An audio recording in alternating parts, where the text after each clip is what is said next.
Friday the 13th.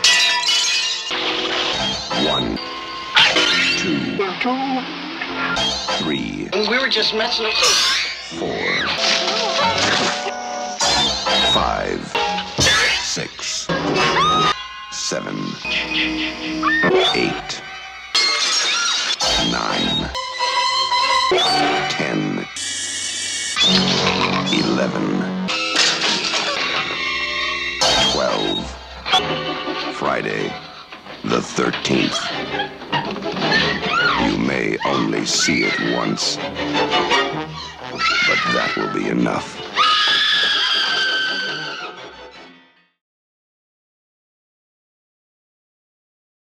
All right, so this scene, this is the Miss Voorhees reveal.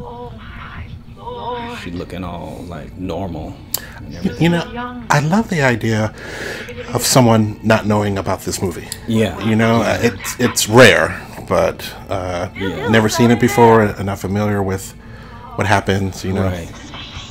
Because this was a nice reveal, as you said. So.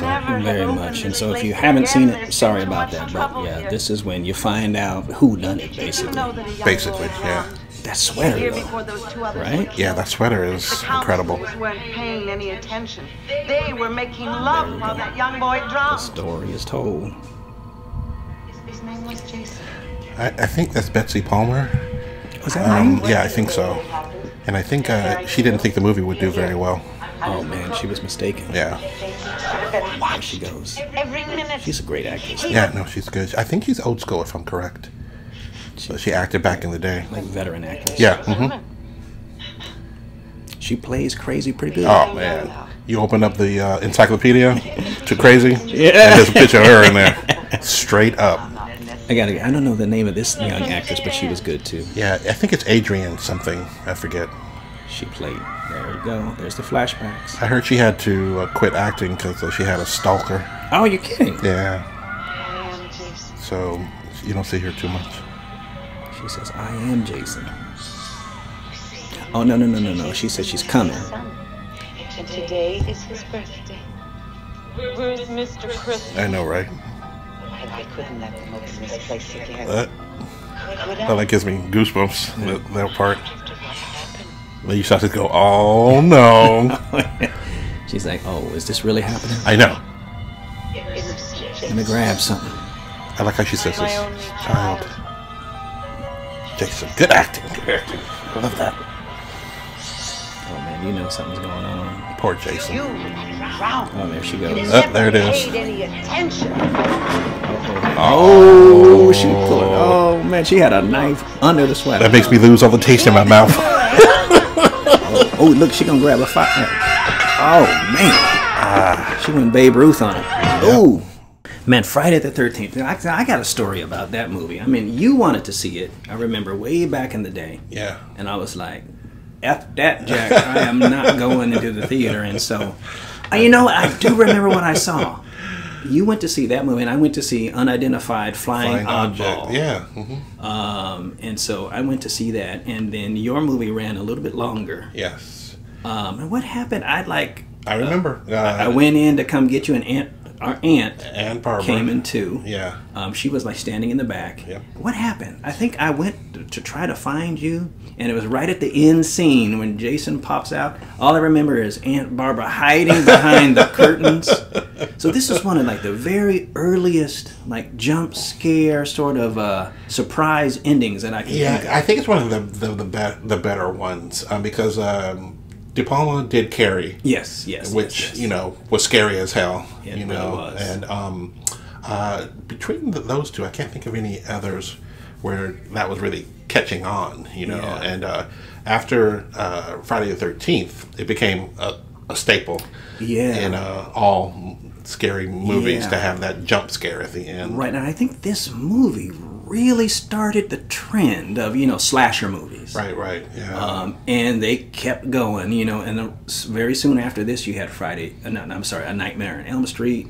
Was Halloween? No, Halloween was before, right? 1978. Yeah, and had like kind of a different feel, but around this time, Halloween, Friday the 13th, A Nightmare on Elm Street, just these slasher movies started to come into sort of popularity, and we probably watched all of them. Yeah, for sure. I mean, I remember the big hullabaloo about part 2 of Friday the 13th coming out. Everyone wanted to go see because it was so popular, the first one. Yeah. And it was one of those movies that you just didn't know was going to catch fire and be so popular. You know? Right. And, you know, we are very lucky in that, you know, with Friday the 13th Part 2, we worked with Russell Todd, who was in that movie. Right, yeah. Back in, you know, when they were filming that movie, One Last Run. And so we have a special connection to Friday the 13th. Yeah, Part we 2. worked on a film with him and the young lady from Ashley Lawrence. Hellraiser, Yeah, Ashley Lawrence. So we got kind of like a horror movie connection that we're very lucky to have. Don't worry about that. Yeah, that scared the crap out of me, man. I was in you the remember? theater. Oh yeah, I was scared as hell. I was as scared of that scene as the entire movie. Really? Because I was scared. The movie was just so perfect. You take an innocent scene or area of a campsite where it's supposed to be memories. You know, you go as a kid and it's fun, and it turns out to be some, you know, murderer. In the movie Scream, that's one of the questions that gets Drew Barrymore's character killed, of who was the killer in Friday the 13th. And she jumps up and says, Jason. I know it's Jason. He said, nope, you got it wrong. She's like, I've seen that movie 10 times. It's Jason. Nope. If you would have seen the movie, you would have known it was Jason Voorhees' mother, Mrs. Voorhees, who was the killer in Friday the 13th. And for anybody like us who knows that movie, we know who the killer is. Absolutely. You know, that's not much of a trivia question for us. One trivia question would be, who was the makeup artist who did the makeup for Savini? Hey, there it is, right there. Very easy. Tom Savini. Very famous makeup artist who had been doing it since he was a kid. And he did a great job. It's Tom, right? Tom, that's correct. Yeah, yeah. How would I know that? You know, we'd have to be some movie, you know, geeks, really. To know, I mean that's a great thing. I often think I should try to write a book about trivia. You know, I think that might be a good idea. Or I would love to be able to dedicate an entire book to one movie and interview everybody on the movie and what they remember about the movie. I got to give. A shout out to Kevin Bacon is in this movie. Right. Yeah. Kevin Bacon. He sure is. Like everybody in the Hollywood has been in a movie with him at some point. Yes, exactly. 6 Degrees for or sure. has some sort of connection to He was good. He was smoking some weed, you know, and getting some sex, and had a very different dying scene.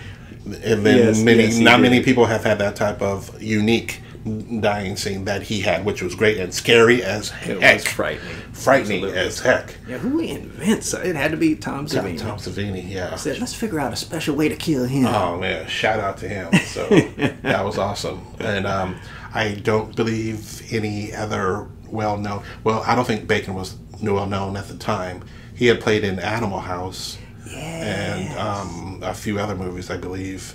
Yeah, but I wonder. I don't think he really became, you know, famous from this movie. I think maybe I don't think so. I don't think so. It wasn't until Footloose that people started to really. Well, yeah, he blew up after Footloose. So that was a big film for him. Yeah, this movie is scary as heck to this day. I still enjoy watching it, but I still get scared.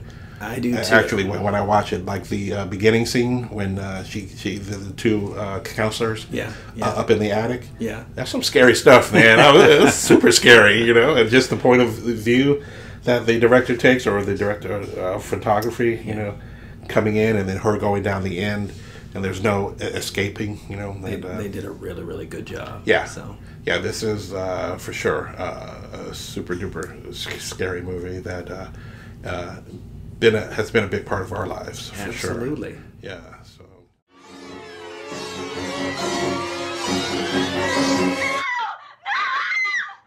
Is he dead too? Who? The boy, Jason.